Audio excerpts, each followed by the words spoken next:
Well, I realize this will make some of you a little queasy or uncomfortable.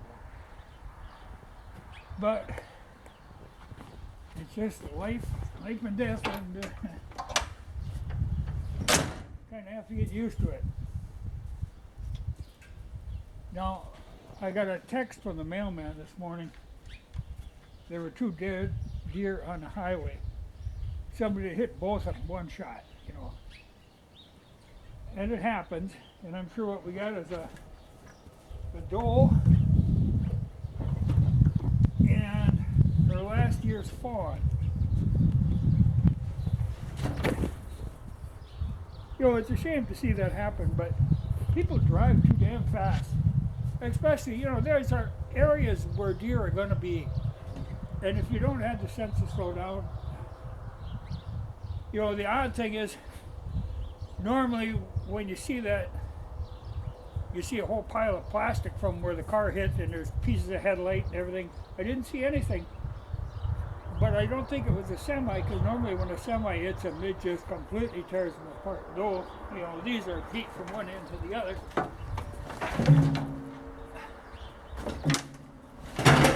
You know, a whole big hunk of hide off of it.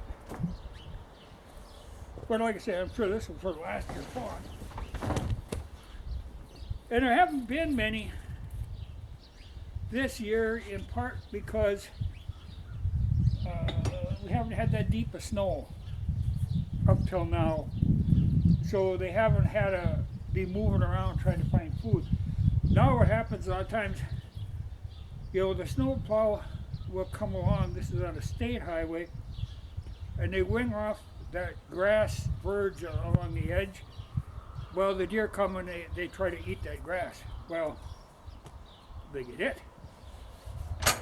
Otherwise, they haven't been moving around that much this year. It's actually been a little surprising, because normally I figure just on a little short stretch of highway here, 2 or 3 a month normally. You don't usually get 2 in one spot. But, like I said, people let me know, and I pick them up, and I use them for feed for the sled dogs. So it's better than letting them go to waste, because they will eat everything but the teeth.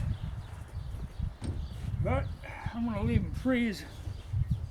They're just easier to cut up. Well, I have to cut some up, but because they'll be itching to get at them.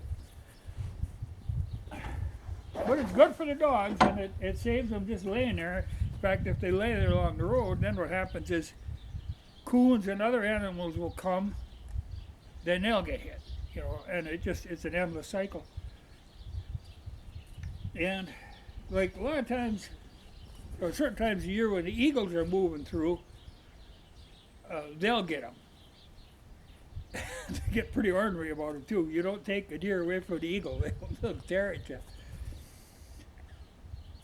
But this time of year, they lay there until either the state picked them up, or sometimes I know there's a state trapper, and he sometimes picks them up to use them for bait for trapping.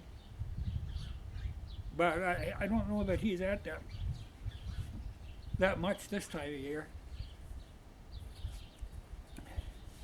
But it's a shame, but it's unavoidable. You know, like everybody, you drive down the highway, like if I go between here and Minneapolis, there's stretches where there's just dead deer piled up, you know, they just get hit.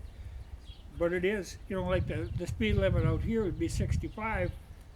Well, at night, you know, 50 is probably a reasonable speed, but people still drive 65, and then they hit deer. Well, now comes the real gruesome part. Someday I would make a great axe murderer. I have a lot of practice. But I'll spare you that. You're going to be uncomfortable enough with this. But good dog food, and it's better than leave them just go to waste.